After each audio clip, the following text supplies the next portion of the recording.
ಪಶು ವೈದ್ಯಾಧಿಕಾರಿಗಳ ನೇಮಕಾತಿಯಲ್ಲಿ ಅಕ್ರಮ ಪ್ರಕರಣ ಐಎಎಸ್ ಅಧಿಕಾರಿ ಮನೆಯಲ್ಲಿ ಮುಂದುವರಿದ ಇಡಿ ಶೋಧ ಕಾರ್ಯ.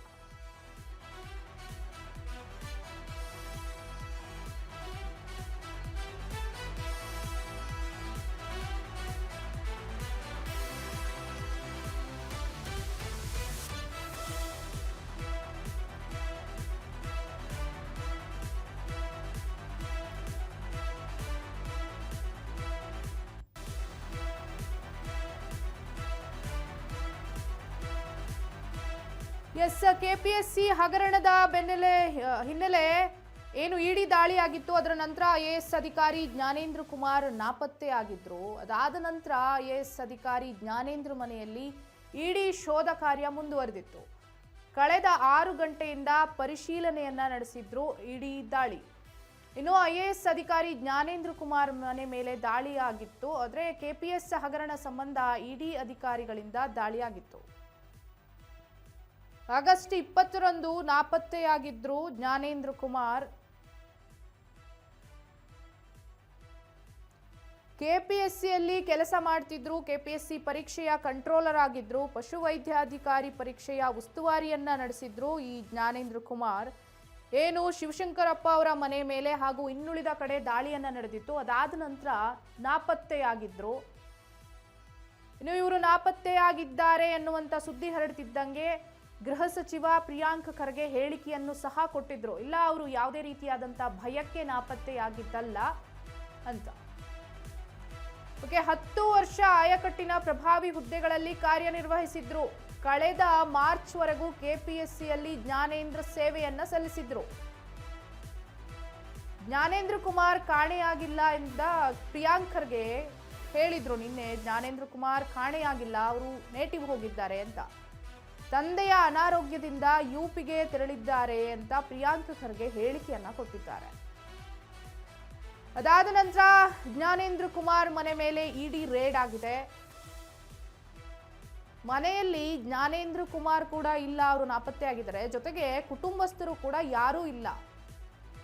ಮನೆಯಲ್ಲಿರುವಂತಹ ದಾಖಲೆಗಳನ್ನ ಪರಿಶೀಲನೆ ನಡೆಸಿದ್ದಾರೆ ಇಡಿ ತಂಡ. ಜೆಸಿ ನಗರ ಪೊಲೀಸರಿಂದ ಜ್ಞಾನೇಂದ್ರ ಮನೆ ಬಳಿ ಬಂದೋಬಸ್ತ್ ಅನ್ನ ಇರಿಸಲಾಗಿದೆ. 10 ವರ್ಷ ಆಯಕಟ್ಟಿನ ಪ್ರಭಾವಿ ಹುದ್ದೆಗಳಲ್ಲಿ ಕಾರ್ಯನಿರ್ವಹಿಸಿದ್ರು ಜ್ಞಾನೇಂದ್ರ ಕುಮಾರ್. ಕಳೆದ ಮಾರ್ಚ್ ವರೆಗೂ ಕೆಪಿಎಸ್ಸಿಯಲ್ಲಿ ಜ್ಞಾನೇಂದ್ರ ಸೇವೆಯನ್ನ ಮಾಡಿದ್ದಾರೆ, ಕೆಲಸವನ್ನ ಮಾಡಿದ್ದಾರೆ. ಕೆಪಿಎಸ್ಸಿ ಪರೀಕ್ಷೆಯ ಕಂಟ್ರೋಲರ್ ಆಗಿದ್ರು, ಉಸ್ತುವಾರಿಯನ್ನ ವಹಿಸಿದ್ರು. ಆದರೆ 20ಕ್ಕೆ ನಾಪತ್ತೆಯಾಗಿದ್ದಂತ ಜ್ಞಾನೇಂದ್ರ ಕುಮಾರ್ ಬಗ್ಗೆ ಪ್ರಿಯಾಂಕ್ ಖರ್ಗೆ ಹೇಳಿಕೆಯನ್ನು ಸಹ ಕೊಟ್ಟಿದ್ದಾರೆ. ಇವರು ತಂದೆಯ ಅನಾರೋಗ್ಯ ಇರುವ ಕಾರಣ ನೇಟಿವ್ಗೆ ಹೋಗಿದ್ದಾರೆ ಉತ್ತರ ಪ್ರದೇಶಕ್ಕೆ.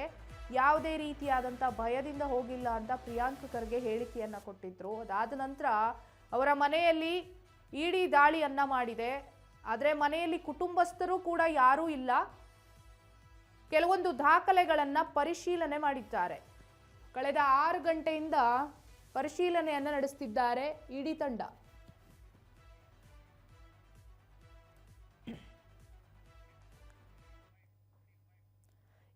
ಇದ್ರ ಬಗ್ಗೆ ಇನ್ನಷ್ಟು ಮಾಹಿತಿಯನ್ನ ಕೊಡೋದಕ್ಕೆ ಫೋನ್ ಸಂಪರ್ಕದಲ್ಲಿದ್ದಾರೆ ನಮ್ಮ ಪ್ರತಿನಿಧಿ ಮೋಹನ್.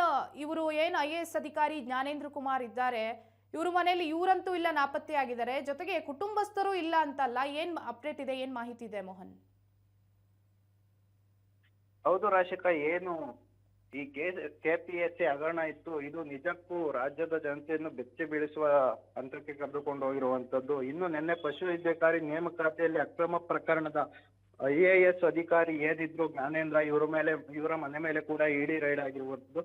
ಕಳೆದ ಸ್ವಲ್ಪ ದಿವಸದ ಹಿಂದೆನೆ ಜ್ಞಾನೇಂದ್ರ ಅವರು ಅಬ್ಸೆಂಟ್ ಆಗಿದ್ರು, ಅಂದ್ರೆ ತಪ್ಪಿಸ್ಕೊಂಡಿದ್ರು ಅಂತ ಎಲ್ಲೆಡೆ ವಿಚಾರ ಆಡ್ತಿತ್ತು. ಇಂಥ ಸಮಯದಲ್ಲಿ ನಮ್ಮ ಏನು ಗೃಹ ಸಚಿವರಿದ್ರು, ನಾನು ಐಎಎಸ್ ಜ್ಞಾನೇಂದ್ರ ಅವರ ಜೊತೆ ಮಾತಾಡಿದ್ದೀನಿ. ಅವ್ರಿಗೆ ತಂದೆಗೆ ಹುಷಾರಿಲ್ಲ, ಅವರು ತಂದೆಯನ್ನ ವಿಚಾರಣೆ ಮಾಡಕ್ ಹೋಗಿದ್ದಾರೆ, ತಂದೆಯವ್ರನ್ನ ನೋಡ್ಕೊಂಡ್ ಬರಕ್ ಹೋಗಿದ್ದಾರೆ, ಸ್ವಲ್ಪ ದಿನಗಳಾದ ನಂತರ ಅವ್ರು ಬರ್ತಾರೆ ಅಂತ ಹೇಳಿದ್ರು. ಇನ್ನು ನೆನ್ನೆ ಬಂದಂತ ಇಡಿ ತಂಡ ಏನಿತ್ತು, ಇಡಿ ತಂಡ ಜ್ಞಾನೇಂದ್ರ ಅವರ ಮನೆಯ ಬಳಿ ಬಂದಾಗ ಅಲ್ಲಿ ಸದ್ಯ ಮನೆಯವರು ಯಾರು ಇರ್ಲಿಲ್ಲ, ಸಂಬಂಧಿಕರು ಇರ್ಲಿಲ್ಲ, ಈಗ ಕೂಡ ಕೊಟ್ಟಿಲ್ಲ. ಇಂಥ ಸಮಯದಲ್ಲಿ ಸೆಕ್ಯೂರಿಟಿ ನಾವು ಒಳಗಡೆ ಬಿಡಲ್ಲ ಅಂತ ಹೇಳಿದ್ರು. ಆದ್ರೂ ಕೂಡ ಇಡಿ ತಂಡ ಕೇಳ್ದೇನೆ ಅಕ್ಕಪಕ್ಕದವರ ವಿಟ್ನೆಸ್ ತಗೊಂಡು ಬೀಗವನ್ನು ಒಡೆದು ಒಳಗಡೆ ಹೋಗಿ ತನಿಖೆ ಮಾಡುವಂತ ಕೆಲಸವನ್ನ ಮಾಡಿತ್ತು. ಇನ್ನು ಏನು ಮನೆ ಗೇಟ್ ಲಾಕ್ ಮುರಿದು ಒಳಗಡೆ ಹೋದಂತ ಇಡಿ ಅಧಿಕಾರಿಗಳು ಪ್ರತಿಯೊಂದು ದಾಖಲೆಗಳನ್ನು ಬಿಡದೆ ಎಲ್ಲವನ್ನೂ ತನಿಖೆ ಮಾಡಿ ಇನ್ನೂ ಕಳೆದ 6 ಗಂಟೆಯಿಂದ ಇದುವರೆಗೂ ತನಿಖೆ ಮಾಡ್ತಾ ಇರುವಂತದ್ದು.